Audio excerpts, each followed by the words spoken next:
Sean bienvenidos al segundo simposio latinoamericano de victimología organizado por el Instituto Internacional de Victimología, Ciencias Jurídicas y Forenses, Indubio Pro Victimae, Induprovic.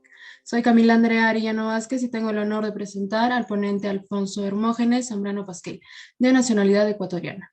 Es abogado y doctor en jurisprudencia, asimismo magíster en Derecho Constitucional. Algunas de sus experiencias laborales son que lleva 39 años como docente universitario en la Universidad Laica Vicente de Rocafuerte de Guayaquil, ex subdecano y ex profesor de Derecho Procesal Penal. También como profesor de Criminología y de Legislación Penal y Procesal Comparada en la Maestría en Ciencias Penales y Criminológicas. Asimismo, en la Universidad Inca Garcilaso de la Vega de Lima, Perú, fue profesor de posgrado en Derecho Procesal Penal y profesor honorario de la misma. Dentro de las cátedras que ha ejercido y ejerce en pregrado y posgrado están Derecho Penal, Derecho Procesal Penal, Criminología y Política Criminal. Algunos de los eventos internacionales en los que participó fueron que en septiembre de 2013 participó como expositor invitado en el Congreso Internacional de Derecho Penal de la Universidad de Buenos Aires y en junio y julio de 2016 participó en el Congreso Internacional de Derecho Procesal Penal organizado por el Ministerio de Justicia y Derechos Humanos de Perú. Publicó libros como en 2017 La imputación objetiva, opúsculos penales y constitucionales en Ecuador, quien va a disertar el tema Las víctimas del sistema penal. Adelante, estimado doctor Alfonso Hermógenes Zambrano Pasquel. Muchísimas gracias por la generosa invitación que tuvo bien formular el profesor Julio Matos. Es un honor, y no lo hago como acto de lisonja, reconocer el enorme esfuerzo académico para hacer efectiva esta convocatoria que permite tener a notables juristas, académicos, jueces, fiscales, yo diría que de todo el continente latinoamericano y parte también de Centroamérica, de suerte que es un lujo en realidad también participar en este magno evento. Hay mucha actividad, mucha ponencia y el destacadísimo trabajo que hace el profesor Julio Matos, yo diría que ha repotenciado el tema de los estudios victimológicos.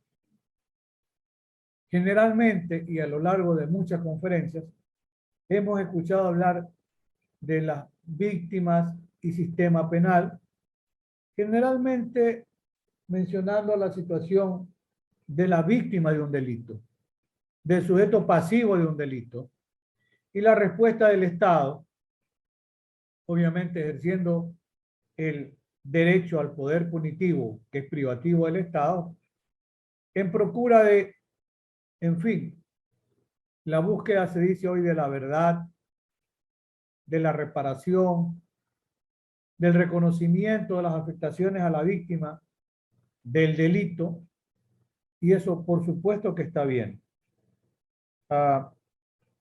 De esas formidables conferencias he tenido la posibilidad de escuchar algunas, como la del profesor Cerón Erazo de Medellín, y él decía lo interesante que es la posición que ha tenido la Corte Constitucional de Colombia. Mi maestro Miguel Carbonell de la UNAM de México, él decía en alguna ocasión cuando recibía clases con él, la más importante de las Cortes Constitucionales era de Colombia, por el protagonismo que ha tenido. Y a veces se habla incluso de un choque de trenes, como se ha dicho también en este simposio, porque la Corte Constitucional de Colombia, más que enfrentar a la Corte Suprema, lo que ha hecho es cumplir con el control de constitucionalidad. Pero yo también le decía al maestro Carbonell, el Tribunal Constitucional peruano también es formidable, muchas sentencias que dicta. Hay que reconocer también la importancia que en el ámbito constitucional tienen también los tribunales chilenos. De manera que hay protagonismo en este tema del derecho constitucional, que por supuesto se ha repotenciado mucho. Incluso, como decía el profesor Cerón Erazo, en un primer momento era gran olvidada del sistema penal, la víctima del delito. Luego adquiere un gran protagonismo cuando se le permite incluso ser parte procesal, aunque no fuese un acusador particular, hacer peticiones, a presentar pruebas, a actuar durante el contradictorio en el juicio oral e incluso a interponer recursos. Aunque luego el profesor Cerón, que cuestionaba un poco la posición constitucional, o más que la constitucional, realmente la reforma y el nuevo Código Procesal Penal colombiano, que trataba de asomarse a esa gran ventana que es el modelo acusatorio, pero que, en el que sostenía el profesor Efraín Cerón que había limitado el legislador colombiano en los derechos de las víctimas en el proceso penal, me refiero al marco normativo, porque sostenía que era muy significativo el adelanto que había tenido la jurisprudencia de la Corte Constitucional. Y ese es un tema, por supuesto, que sí interesante. Hay una conferencia también, y yo sugiero tomarse el tiempo para escuchar y aprender.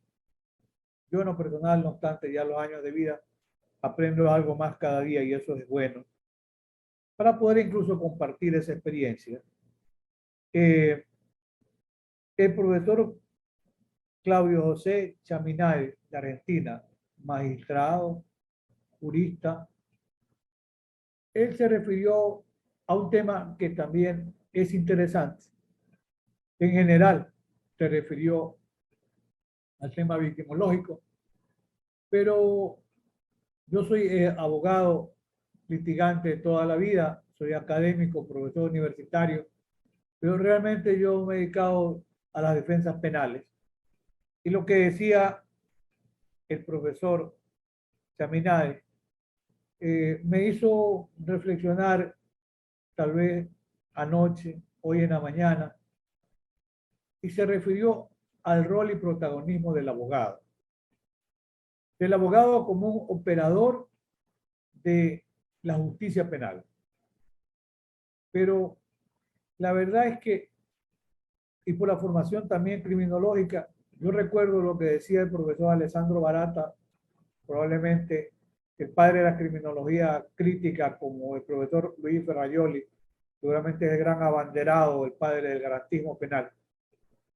Pero decía el profesor Barata, hay un proceso de criminalización primaria cuando la ley se dicta. Y hay un proceso de criminalización secundaria cuando la ley se aplica, donde hay una selectividad para aplicar la ley en favor de alguna del Estado y aplicar la ley, por ejemplo, en favor de las víctimas, y está bien. Y hay un proceso de selección negativa cuando el sistema deja de aplicar la ley. Claro, si nosotros recordamos históricamente, en el año 1948 se publica La delincuencia de cuello blanco, obra de un jurista norteamericano, sociólogo de la Escuela de la Asociación Diferencial. Y lo que había hecho es poner sobre el tapete y la discusión que había personas que por su estatus social, económico y político eran impunes. Esa es la característica de la delincuencia de cuello blanco. Y claro, ahí la gran víctima era el Estado, básicamente con delitos tributarios, económicos. Fíjense, ya para esa época podría hablarse de una suerte de delincuencia organizada, claro, que utilizando el poder político, económico y social, se mantenía impune. La delincuencia del cuello blanco no ha muerto. Yo decía hace unos días en un evento, el cadáver de Sutherland está insepulto, se mantiene vivo, se mantiene vigente. Y eso ha hecho que se vaya construyendo, porque allí la gran víctima es el Estado, se vaya construyendo así como el profesor Gunter Jacob hablaba de un derecho penal y habla de un derecho penal del enemigo o para los enemigos, en la traducción del profesor Manuel Cancio Meliá, ¿verdad? Que de Thomson Civita, un libro pequeño pero muy significativo. Y el profesor Jacob no se inventó nada, como dice el profesor Zaffaroni. El derecho penal del enemigo ha estado siempre allí, desde el nacionalsocialismo alemán, y se mantiene en vigencia, claro, incluso ya con una connotación, y por eso yo preferí, le dije al profesor Julio Matos, quiero hablar de las víctimas del sistema penal. ¿En función de qué? De un ejercicio abusivo del poder político. Es una redimensión del concepto de la víctima. Las víctimas del sistema penal. ¿Cuándo? Cuando hay un abuso del poder político. Entonces, allí puede funcionar un derecho penal del enemigo contra los enemigos. Pero la otra lectura es que también hay un derecho penal para los amigos, para aquellos que no les va a caer el poder punitivo del Estado. ¿Por qué? Porque tienen la protección del poder político, económico y social. Y aquí, ya afinando un poco ideas, vivimos en los tiempos llamados de lawfare, la guerra jurídica. En los tiempos del fake news, las noticias falsas. Y esto tiende a producir un proceso de victimización. Determinadas personas, por un desafecto político, cierto sector de los medios de comunicación, de manera travilaria, los convierten en víctimas de esa persecución política, multiplicando el supuesto efecto negativo de una conducta que se impute, creando una corriente de opinión perversa que deviene de cierto sector de medios de comunicación para que esa persona sea victimizada y revictimizada. Entonces, alguna vez Lolita Nillar de Castro, una de las grandes criminólogas críticas latinoamericanas, como también lo fue en su momento la profesora Rosa del Olmo, ambas de Venezuela, Rosa de la Universidad Central y Lolita del Instituto de Criminología del Zulia. Bueno, estaba Carmen Anthony, que era de Panamá. Bueno, vivió en Panamá, pero era chilena, ya fallecieron las tres. Y entonces, sobre el abuso de poder en el ámbito de la criminología crítica, hemos trabajado 30, 40 años, buena parte de nuestra vida, más de hacer derecho penal, procesal penal, política criminal, criminología. Y algo interesante, Lolita Anillar de Castro decía que Julio Mayer, ese gigante procesalista argentino, falleció, a quien yo quería muchísimo, igual que a Raúl Zaffaroni, entre otros, juristas argentinos. Y Lolita Anillar decía que había que pensar también en un derecho procesal penal crítico. La vanguardia era Julio Mayer. Pues bien, los sistemas penales están llenos de garantías. El profesor Zaffaroni, en algún momento en la presentación del Código Orgánico Integral Penal para Ecuador, decía, primero, hay que ver cómo queda aprobado. Y algo muy importante, veamos cómo funciona realmente el sistema penal. Porque como dice el querido amigo Raúl, el sistema penal debe servir como mecanismo de contención. ¿Para qué? Para evitar un ejercicio abusivo del poder político. Lamentablemente, el ejercicio abusivo del poder político se mantiene. Ya van a ver con algunos casos reales. Y me quiero referir al ámbito ecuatoriano. Cada uno conoce sin duda su experiencia y lo que pasa en cada uno de nuestros países.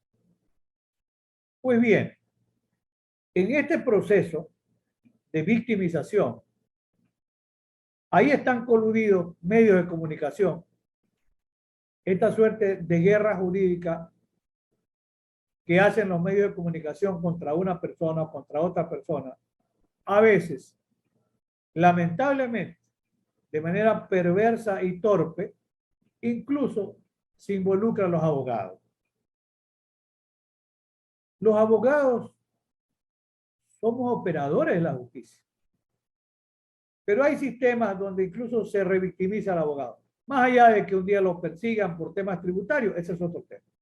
Paguemos los impuestos, disculpen la expresión para que no nos jodan la vida, pero aparecen noticias falsas, el fake news, se le imputan hechos que tengan que ver con la vida íntima, que no tienen que ver con una defensa penal, a veces. Pero es una guerra perversa de cierto sector. ¿Por qué? Por la circunstancia de que el abogado, como operador de justicia, yo diría que el abogado se convierte en un guardián de una garantía constitucional, como es la inviolabilidad del derecho a la defensa, del derecho al debido proceso, del derecho a la tutela judicial efectiva. Esos somos los abogados. Entonces, el cuestionamiento tiene que ser rechazado. Pasa aquí en Ecuador, posiblemente pasa en Perú, pasa en Colombia y pasa en otros lugares. Pero los medios de comunicación interesados crean una corriente de opinión. El profesor Zaffaroni tiene 2 libros formidables que es bueno revisar, leer. El uno, Las voces de los muertos. ¿Ya? Y hay uno posterior donde entra ya en considerar las consecuencias de este discurso que pretende legitimar la persecución política, creando una corriente de opinión que induce o conduce incluso a las decisiones de los jueces. La cuestión criminal es el otro libro, donde plantea esto precisamente. Pues bien, el sistema constitucional es un sistema de garantía. Sí, claro. Cuando estamos pensando, la Constitución de Ecuador dice en el artículo 1 que el Ecuador es un Estado constitucional de derechos y de justicia. Está marcando una suerte de ruptura entre lo que es el Estado de Derecho y el Estado constitucional. En el Estado de Derecho se mira más al marco normativo y positivo. En el Estado constitucional se mira a la Constitución, como dice ese notable también jurista colombiano y constitucionalista, el profesor Carlos Bernal Pulido, estuvo en la Corte Constitucional de Colombia, hoy está en la Comisión Interamericana. La Constitución es la norma de las normas, es la norma suprema. Pero cuando hay intereses políticos perversos, los distintos operadores, fiscales, jueces, sistema penitenciario, se olvidan de la Constitución. Y aquí voy ya calentando los motores, porque el ejemplo que voy a plantear pone en evidencia cómo se maneja en un momento dado la justicia penal y las garantías constitucionales y las garantías penitenciarias. Ecuador antes se decía que era una isla de paz. Hoy no lo es. No lo es. A diferencia de Perú, de Chile, que tienen una tasa de muertes por 100.000 habitantes, como son los indicadores, muy baja. Creo que Perú debe estar en el 6% por 100.000 habitantes, Chile debe estar en el 4%. Ecuador tuvo hacia los años 2015-2016 una tasa que llegó a estar en el 5.8, 6.5, 7.5 por 100.000 habitantes. Esa tasa de muertes violentas ha ido subiendo. Ya en el año 2021 cerró el año con una tasa de 14,5% por 100.000 habitantes, que nunca antes la habíamos tenido. Entonces, frente a las afirmaciones del gobierno y del Estado ecuatoriano que dice, en un año ¿sí? Hemos decomisado 300 toneladas de cocaína. Pero no le dicen al Ejecutivo que eso es el 10 o el 15% de la droga que salió por Ecuador. Ecuador, en este proceso de victimización, es el principal exportador de cocaína de América Latina. O sea, aquí hay un proceso de victimización contra el Estado que se irradia también hacia la población, por supuesto que sí. Entonces, han pasado probablemente por Ecuador 700 toneladas de cocaína en un año. ¿Y eso qué trae? A ver, yo soy enemigo de esas megacárteles, lo he dicho ahora y lo seguiré sosteniendo. Lamentablemente, una equivocación en el Estado ecuatoriano, en otra época y en otro presidente, se le dijo que construyera megacárceles. Se echó la idea de que podía haber funcionar hasta un hospital, una escuela, un colegio, no sé, biblioteca, una universidad. No, no. En esto, como decía y dice Raúl Zaffaroni, y decía también la profesora Rosa del Olmo, nuevas cárceles lo único que aseguran es más presos. Hay que llenar las cárceles. Del 2007 teníamos 18.000 aproximadamente 500 presos. Acá le llamamos eufemísticamente PPL, personas privadas de la libertad. Hoy ha mejorado algo el tema del hacinamiento, pero hemos estado en un rango de hasta 40.000 presos en un país de 18 millones de habitantes. Se dice que el proceso de desprisonización ha mejorado. Ojalá que sí, ojalá que sí. Pero la realidad es que en la cárcel ecuatoriana, entre el año 2021 y 2022, hay aproximadamente 450 muertos por actos violentos. Y ahí van surgiendo ya víctimas del sistema penal. Primero, porque hay un abuso con la prisión preventiva. En función de que los estándares del sistema interamericano no se respetan. En parte, por la presión mediática. Ah, van a salir los violadores, los asesinos, los traficantes de drogas. Y eso no es verdad. Porque en la cárcel ecuatoriana el 29% están por casos relacionados con drogas, pero el 40% son microtraficantes, no son los dueños de la tonelada de cocaína. Y el segundo eslabón, delito contra la propiedad, pero no son los grandes depredadores de los recursos públicos ni los que asaltan los bancos. Y habría que, para no perder la óptica real, acaba el señor presidente de eliminar los asesores ad honorem, o sea, sin sueldo, como 7 asesores. ¿Qué es lo que se ha descubierto en apenas poco menos de año y medio de gobierno, que se ha desgastado al máximo? ¿Qué se ha descubierto? Que algún sector de los asesores quería controlar las aduanas, que ofrecían $3 millones por un puesto. El tema va más allá, pues, porque en esto el Estado termina siendo víctima.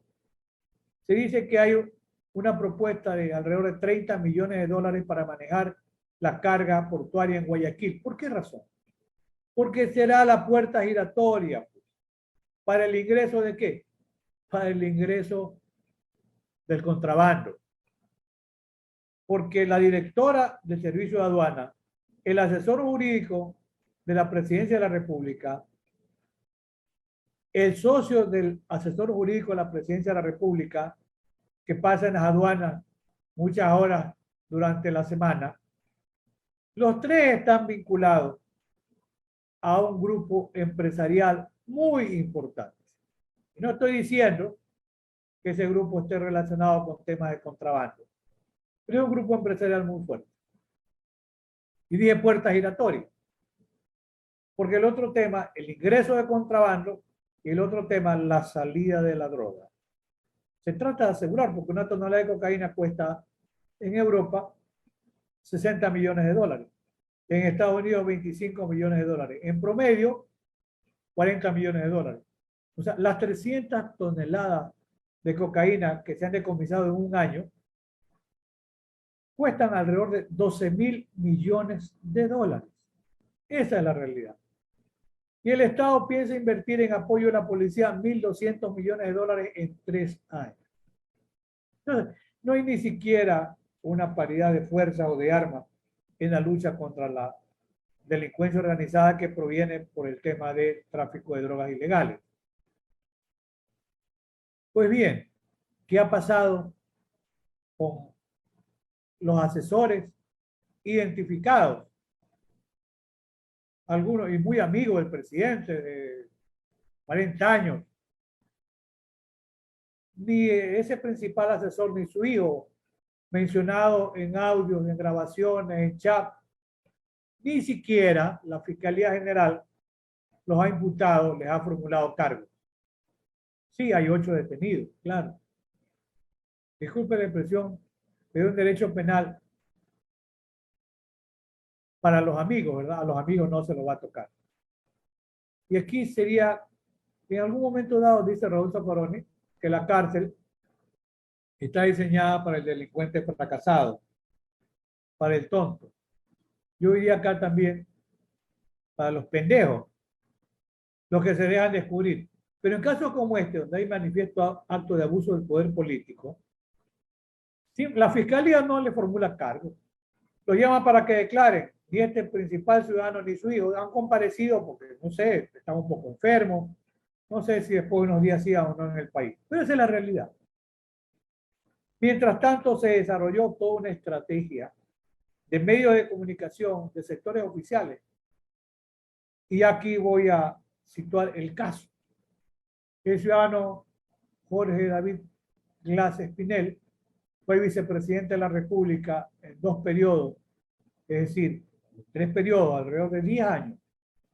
Está en la cárcel cumpliendo condena por un delito de cohecho. Sobre eso hay una publicación mía, el caso Sobornos, que yo se la he enviado al profesor Mato y la puede distribuir de manera libre porque la tengo en formato digital.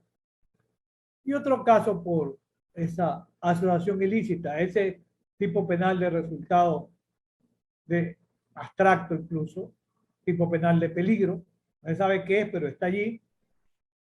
Y bueno, en abril, un juez de garantía penitenciaria le otorgó un habeas corpus en favor del ex vicepresidente. Para aquel momento, el presidente de la República dijo que él no iba a interferir en lo que resuelvan los jueces.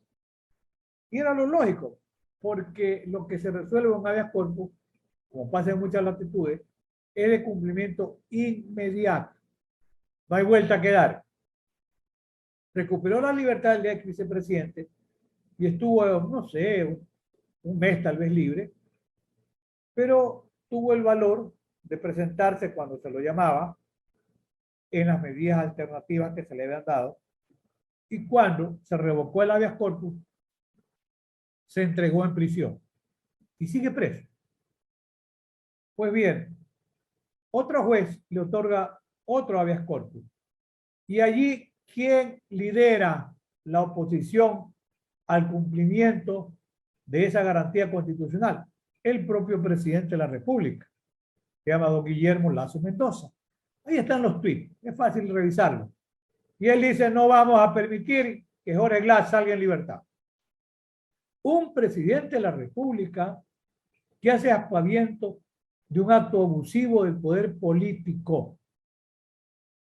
¿Es o no el ex vicepresidente víctima, como yo he calificado, de un acto de abuso del poder político? Claro. Y ahí está soportando un secuestro institucional y un secuestro político. Institucional, porque el órgano que debe cumplir con la orden de libertad no la cumple. Y comienzan a revisar si es que está bien la firma del juez, si esos son los sellos que utiliza, si se subió o no al sistema, etc. Y en definitiva, no ha cumplido el SNAI. Eso De acuerdo con el 89 de la Constitución de Ecuador, es causa de destitución. Pero no va a pasar nada. Pues bien, si tuvo el caso concreto, el ex vicepresidente tiene, en octubre, cumple 5 años de prisión. Recordemos que la pena máxima es de 8 años. Se le ha pedido por 2 o 3 ocasiones a jueces de garantías penitenciarias que procedan a unificar la condena, porque es lo que permite el régimen ecuatoriano, y una vez que se unifica la condena, se pueda cambiar de régimen de privación total de la libertad, o como diría Roberto Vergali, de secuestro institucional, porque la cárcel es una institución total o de secuestro, fue en la línea de Máximo Pavarini, es un gran atlas humano. Hay una enorme fauna humana en cautiverio y se cree lograr el gran milagro, la transformación del preso observándolo o mirándolo como una fiera enjaulada. Sí, eso es la realidad del sistema carcelario. Pues bien, ¿qué pasó con los jueces de garantías penitenciarias? No le han concedido la unificación. ¿Cuál es el argumento? Que hay un caso pendiente, un caso sigue, el Estado ecuatoriano ha sido condenado por ese tema a pagar más de 300 millones de dólares. Porque ahí está determinado que el Estado ecuatoriano, con esa, se llama el caso Perenco, por el nombre de la empresa explotadora de petróleo, que el Estado no perdió con explotación petrolera, sino que ganaba. ¿Cómo puede haber especulado mucho dinero público cuando el Estado ganó recursos? Y en cortes internacionales se ha condenado al Estado ecuatoriano a que tenga que indemnizar a Perenco con más de 300 millones de dólares. Pero allí se aprieta el acelerador para tratar de conseguir otra condena más por un supuesto delito de especulado, abuso de dinero público. Pero como yo he dicho en un comentario, ni que el juez fuera Calimán, fuera adivinador, tenga una bola, sino que se vaya a un circo, pues se adivina la suerte. Porque dice, como está pendiente, sí, pero ¿cómo sabe cómo va a resolverse el tema? Hay una presión mediática a ver si también lo condenan en el caso Singer. Pero cualquiera que sea el escenario, la pena más alta es de 8 años. Y al unificar la pena más alta absorbe a la inferior. ¿Y qué hay allí? Que tendría derecho ya a un régimen semiabierto o de libertad anticipada, como decía el código vigente al tiempo de los hechos que se imputan. Consecuentemente, por eso es que la Comisión Interamericana de Derechos Humanos, la SIDH, el 31 de diciembre del año 2019, le propuso al Estado ecuatoriano que otorgue medidas sustitutivas o alternativas a la privación de la libertad del ciudadano Jorge Vicente David Glass Espinel. El Estado ecuatoriano se ha mantenido renuente a cumplir con estas propuestas y se mantiene privado de la libertad. Hay también el Comité de Naciones Unidas sobre privación ilegal y arbitraria de la libertad, que igualmente se ha pronunciado en ese sentido. Hay un importante aporte que hace allí el profesor ilustre peruano don Diego García Sayán, donde ha cuestionado la falta de imparcialidad, de independencia de jueces ecuatorianos.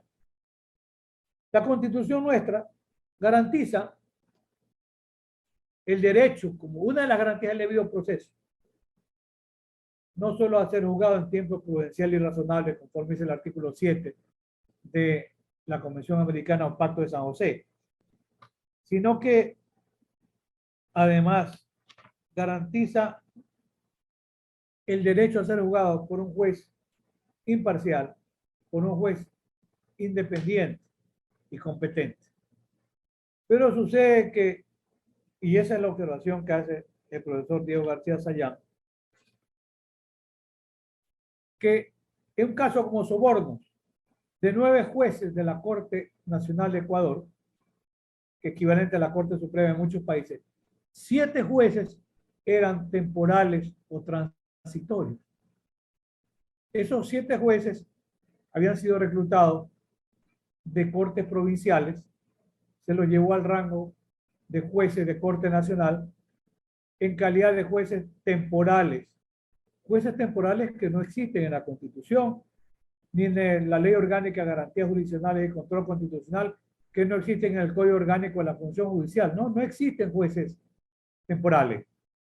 Por eso se ha hecho observaciones por parte de Diego García Sayán en cuanto a la inconstitucional conformación de los jueces de la Corte Nacional para ese momento, y hoy incluso hay un planteamiento de destitución al Consejo de la Judicatura por la forma como le dieron trato a esta figura inexistente de los llamados jueces ocasionales o jueces temporales. ¿Qué es lo que determina esto al final? Una justicia secuestrada donde el justiciable se termina convirtiendo en una víctima del sistema penal. En el caso del ex vicepresidente, ya tiene, en octubre cumple 5 años preso. Le faltarían 3 años, ¿verdad? No se va a fugar. Porque, por ejemplo, el caso del cohecho tiene esa característica de ser un tipo penal imprescriptible. No prescribe ni el ejercicio de la acción penal ni el ejercicio de la pena. No podría estar con una espada de Damocles de por vida, una suerte de cadena perpetua en el exilio o en el ostracismo, cuando en 3 años recuperaría el derecho a la libertad, sin perjuicio de que todavía tiene acciones extraordinarias que presentar. Entonces, no tendría sentido que se hable de que no va a comparecer. Y digo esto, ¿por qué? Porque en el último planteamiento, negado casi ayer cerca de las 7 de la noche, ¿qué es lo que se planteó? La Constitución, y aquí hay que recordar lo que dice el profesor Ferrajoli. Hay grandes constituciones, también lo decía mi maestro, el profesor Carbonell, llena de garantías. Pero como dice el profesor Ferrajoli, cuando esas constituciones y esas garantías no se aplican, no se respetan, la constitución y las garantías son simplemente constitución y garantías de papel. De nada sirve hablar de un garantismo que es inoficioso o que el Estado, por razones estrictamente políticas, se niega a cumplir. Cuando yo empiezo a ir a Costa Rica y al Instituto Latinoamericano de Prevención del Delito y Tratamiento del Delincuente, el ILANU, 1984, es mi primera incursión allí, y era un foro en el que se iba a tratar sobre la privación de la libertad, sobre el abuso con la prisión preventiva, sobre los sustitutivos o alternativas. Es decir, me estoy haciendo referencia que de aquella época ya se hablaba de la necesidad de que haya un límite o un mecanismo de contención al ejercicio abusivo del poder punitivo del Estado, mediante los sustitutivos o alternativas tanto a la prisión preventiva como a la privación de la libertad. Querido amigo mexicano, el profesor Luis Rodríguez Manzanera, Luis tiene algunos años más que yo, es como una suerte de hermano mayor, como yo le digo, está muy lúcido y él ya tenía algunas publicaciones sobre los sustitutivos a la privación de la libertad. Porque ya se venía denunciando que, habiendo un acto de abuso del poder, una privación de la libertad sin control, lo que conducía era que un juez legitime el abuso con la prisión preventiva mediante ¿qué? Mediante una condena para decir, yo no me equivoqué, era culpable, estuvo bien la condena. Por eso, tanto el Pacto de San José como el Pacto Internacional de Derechos Civiles y Políticos establecen un mecanismo de contención y dicen al Estado, no le establecen los plazos, le dicen usted tiene la obligación de juzgar al justiciable en un plazo prudencial y en un plazo razonable o a ponerlo en libertad. En el Ecuador se constitucionalizó en el año 1998 y luego en el año 2008 la caducidad de la prisión preventiva con rango constitucional cuando la prisión preventiva pasaba de 1 año en delitos mayores a 5 años, perdón, cuando no llegaba a 5 años, la pena más alta, si excedía del año, debía ser puesto en libertad. Y si la pena pasaba de 5 años hasta 2 años, podía ser, como yo digo, secuestrado institucionalmente. Pues bien, pero ¿qué pasó con las medidas sustitutivas a la privación de la libertad? Lamentablemente, no ha habido desarrollo normativo en el Ecuador, aunque constitucional sí. Voy a decir por qué. Con la información que en lo particular yo ya tenía, en 1992 se estructura un proyecto de Código Penal Alfonso Zambrano Pasquel, que está en mi página web, www.alfonsozambrano.com, donde yo me refería ya a las medidas alternativas a la pena, a la privación de la libertad cuando se estaba cumpliendo una condena. Pero no ha tenido desarrollo normativo. Ha tenido desarrollo normativo, sí, el Código de Procedimiento Penal del año 2000, el primero en el modelo acusatorio para Ecuador, fue trabajado en el marco normativo, el anteproyecto, por los profesores Edmundo Durán Díaz, ex fiscal general, que paso mi compadre y amigo, el profesor y doctor Walter Guerrero Ibanco, fue presidente de la Corte Suprema de Ecuador, catedrático emérito de la Universidad Central de Quito. El que menos sabía era Alfonso Zambrano Pasquel, profesor de la Universidad Católica de Santiago, Guayaquil. Nosotros trabajamos y dejamos anteproyectos también de Código de Procedimiento Penal. Con algunas reformas posteriores se habla ya de sustitutivo a la prisión preventiva. Pero no se desarrollaron normativamente los sustitutivos a la privación de la libertad. Y aquí hay que recordar que en muchas constituciones, me refiero a la de Ecuador en particular, el hecho de estar una persona privada de la libertad se considera como una persona de mayor vulnerabilidad que aquellas personas que están libres. Entonces, hay una vulnerabilidad propia por estar en una cárcel. Ahora, hay que mirar qué ocurre.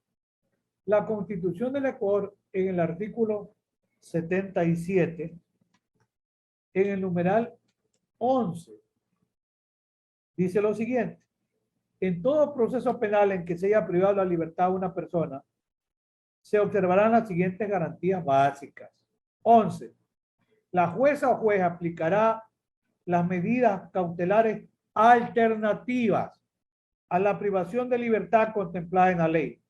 Las sanciones alternativas se aplicarán de acuerdo con los casos, plazos, condiciones y requisitos establecidos. Muy bien.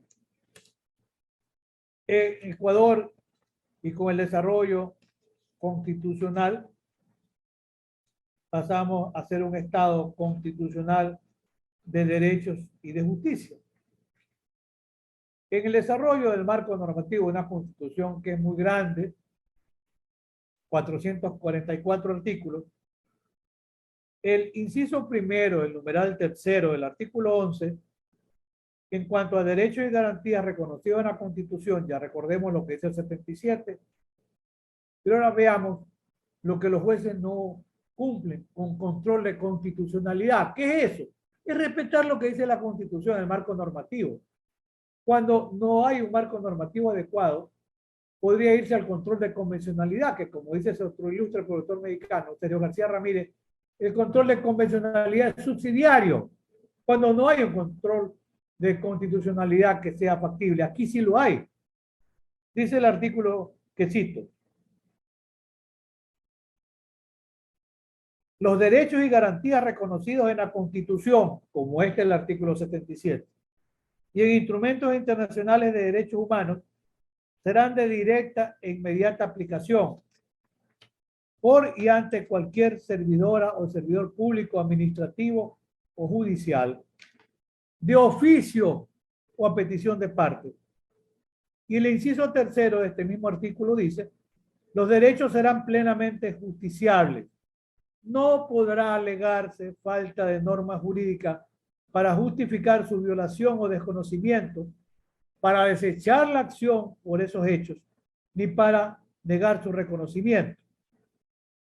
El artículo 426 de la Constitución dice, en un marco normativo muy parecido, primero, las juezas y jueces, autoridades administrativas y servidoras y servidores públicos aplicarán directamente las normas constitucionales y las previstas en los instrumentos internacionales de derechos humanos, siempre que sean más favorables a las establecidas en la Constitución, aunque las partes no las invoquen expresamente. ¿Esto qué es? Es control de constitucionalidad. Y el artículo hace un momento invocado, el 11, el inciso tercero, en el numeral 3, dice, los derechos serán plenamente justiciables. El 426, inciso tercero, los derechos consagrados en la Constitución y los instrumentos internacionales de derechos humanos serán de inmediato cumplimiento y aplicación. Remarco, inmediato cumplimiento y aplicación. No podrá alegarse falta de ley o desconocimiento de las normas para justificar la vulneración de los derechos y garantías establecidos en la Constitución, para desechar la acción interpuesta en su defensa, ni para negar el reconocimiento de tales derechos.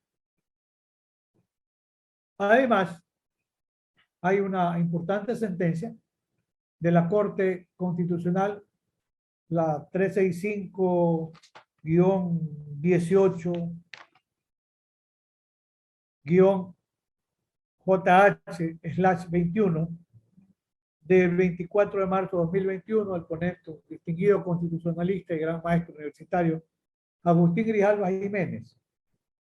Como yo he sostenido, ya la Corte Constitucional ya se pronunció sobre las medidas alternativas a la privación de la libertad, o sea, cuando hay sentencia en firme, y estableció una suerte de 3 estándares. Primero, remarcó la excepcionalidad de la medida. Podemos estar o no de acuerdo, vamos a hablar de excepcionalidad con un tema de violencia carcelaria donde hay 450 muertos en 2 años, pero bueno, pensemos. La excepcionalidad y estableció 3 criterios. Primero, tomar en cuenta la gravedad del delito. No dijo cuáles eran graves. Y yo he dicho, un caso de un violador serial, puede ser un asesino múltiple también, un traficante de drogas de algunas toneladas, puede ser, dijo, el riesgo que puede implicar la aplicación de medidas alternativas a la privación de la libertad en consideración a los derechos de las víctimas. Claro, aquí se ha hecho un gran despliegue muy importante del derecho de las víctimas en el campo victimológico, tanto violencia de género como casos de femicidio, etc. Y suena razonable que hay una limitación porque si esa persona recupera la libertad con alternativas a la privación de la libertad que está cumpliendo, podría ser que luego en acto de revancha vaya a amenazar a la familia, estropee nuevamente a la víctima, a los hijos, etcétera, a los testigos. Bueno, y lo otro, la alarma social que puede provocar poner en libertad a un ciudadano. Estamos pensando en delitos violentos, en casos de terrorismo, ya los hay. Hace poco, hace una semana, ya hay artefactos explosivos puestos en un barrio que se llama Cristo del Consuelo. Ahí no sabemos. Puede haber 3 explicaciones. Uno, una respuesta del crimen organizado violento contra el Estado para decirle, oiga, de esto somos capaces, hay 5 muertos, 25 heridos, casas destruidas, carros y motos, y un barrio pobre, ¿ah? Puede ser también una consecuencia de la lucha de los carteles que se han apoderado en el Ecuador. Hay un investigador en temas de seguridad que habla ya de la presencia del cartel del Golfo y del cartel Comando Bremelo de Brasil, del Golfo de México, no sé.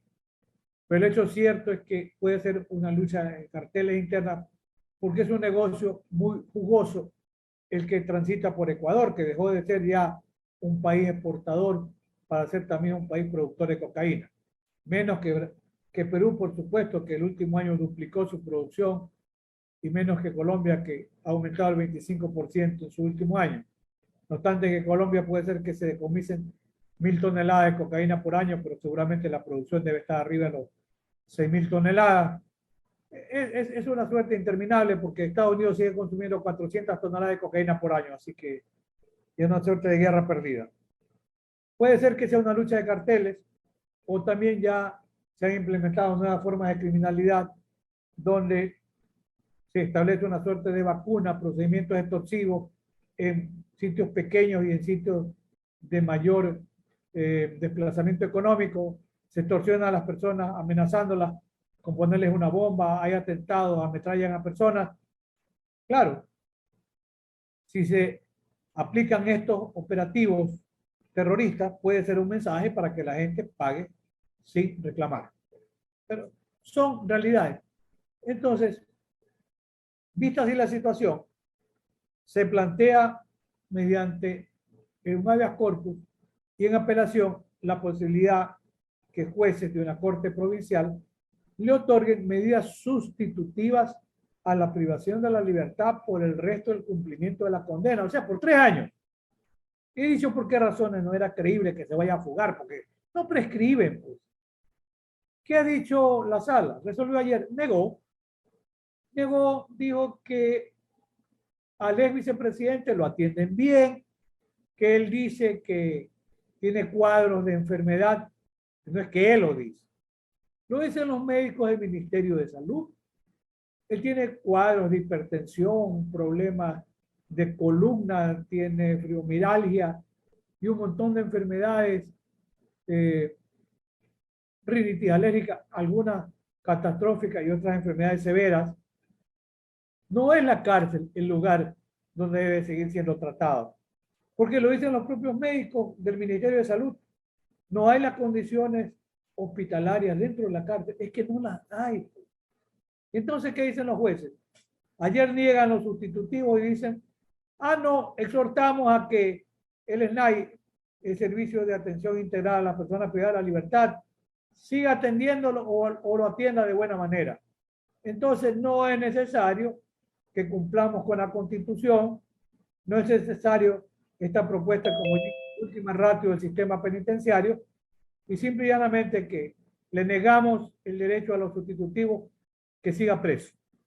Bueno, se consolida allí un ejercicio abusivo del poder político en contra de un justiciable que es una víctima más del sistema penal.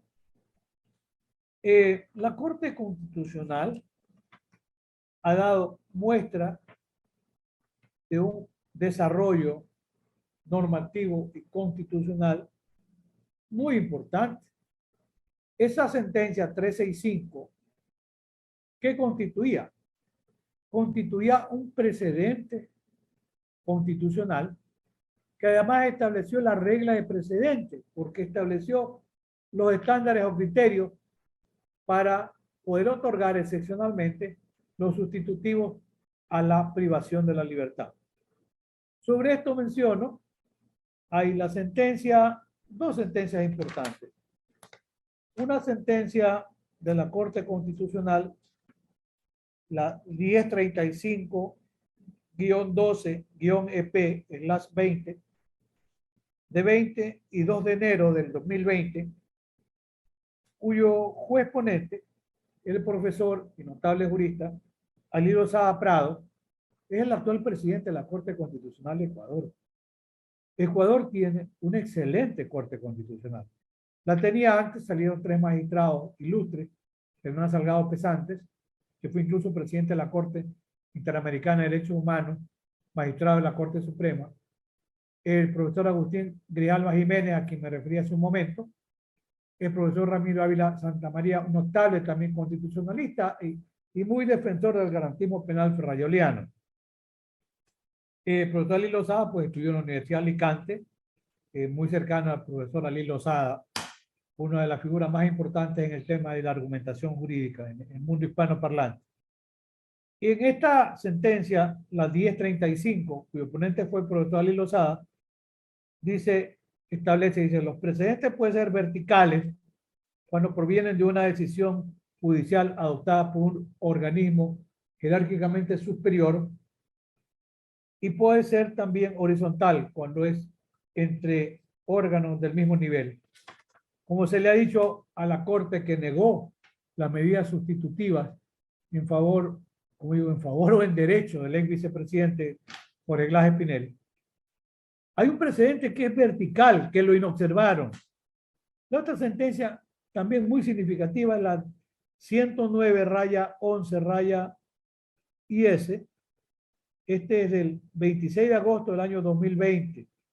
Y ahí se refiere, también el profesor Lilo Sada Prado, o el juez ponente, se refiere al precedente judicial en sentido estricto.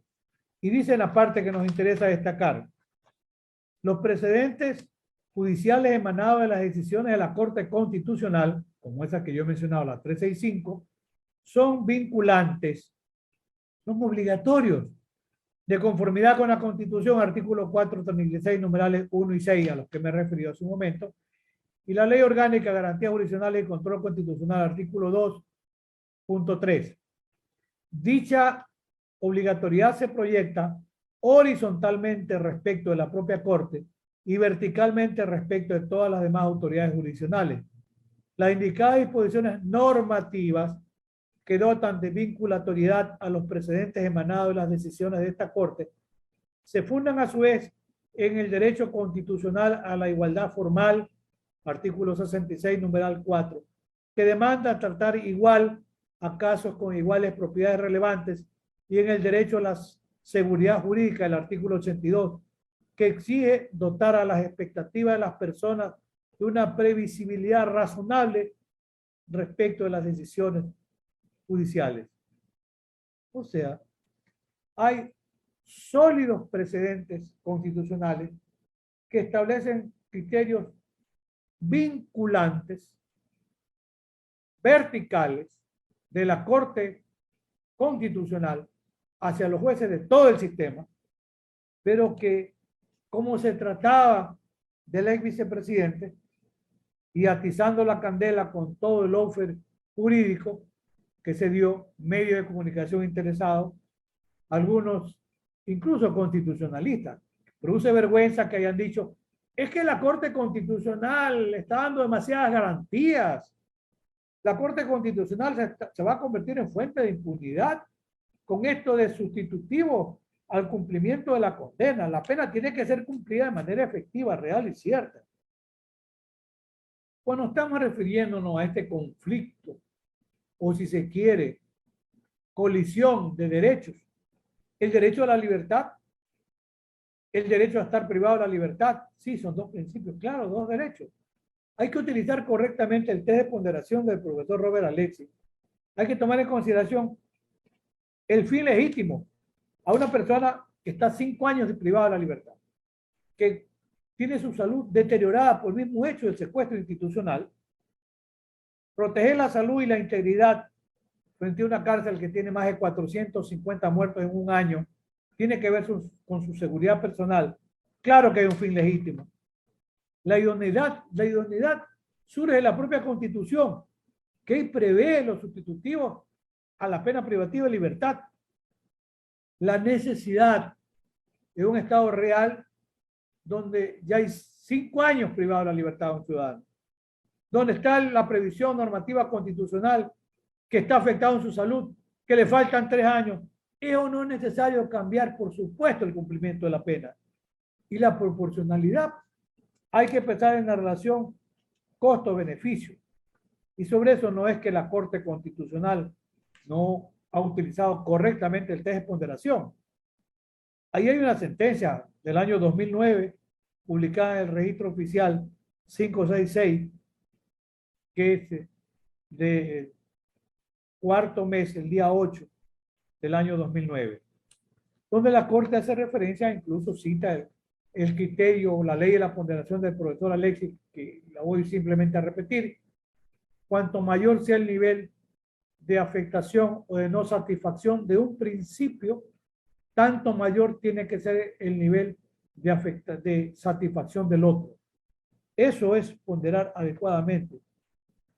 La Corte Constitucional lo dice en otro caso, 1116-10-EP, y dice, la ponderación es un método de interpretación constitucional que consiste en sopesar dos derechos constitucionales en conflicto dentro de un caso concreto, con el objeto de que, atendiendo a los elementos fácticos y particularidades del caso concreto, el intérprete constitucional le otorgue primacía a un derecho por sobre otro. Ese era el punto. La Ley Orgánica de Garantías Jurisdiccionales y Control Constitucional también establece la vinculatoriedad del precedente constitucional, significa la obligatoriedad de respetarlo, el principio de aplicación más favorable de los derechos. En las reglas de interpretación, el artículo 3 se refiere a esta ley o principio de la ponderación. El artículo 4 dice: la justicia constitucional se sustenta en los siguientes principios procesales. Menciono dos. Debido proceso. En todo procedimiento constitucional se respetarán las normas del debido proceso prescritas en la Constitución y en los instrumentos internacionales de derechos humanos. 2. Aplicación directa de la Constitución. Los derechos y garantías establecidos en la Constitución y en los instrumentos internacionales de derechos humanos serán de directa e inmediata aplicación por y ante cualquier servidor o servidor público, administrativo o judicial, de oficio o a petición de parte. De manera que hay suficientes elementos para ejercer un adecuado control de constitucionalidad. Sobre esto hay que mirar también la realidad del sistema carcelario ecuatoriano y la necesidad de un uso racional de las medidas alternativas a la privación de la libertad. Como yo he dicho en otros momentos, hay que marcar una ruptura con el statu quo, buscando propuestas alternativas más democráticas y menos violentas. No se trata de ignorar o abolir el derecho penal y la pena de prisión, por lo menos no en la hora actual. De lo que se trata es de establecer un límite. ¿Un límite a qué? Un límite prudencial y razonable a la intervención punitiva, que es una manifestación de la violencia oficial. Una mayor expansión democrática de un Estado de Derecho debe significar correlativamente una menor utilización del derecho penal y de la pena. Por el tiempo, iré concluyendo. Si en Ecuador se utilizan correctamente las alternativas a la privación de la libertad, se evitaría este proceso de revictimización en contra de muchos ciudadanos que están privados de la libertad, que están cumpliendo condena, que tienen derecho a pasar de un régimen, que tienen derecho a un tratamiento de prelibertad, donde los jueces de garantías penitenciarias son en general inoperantes.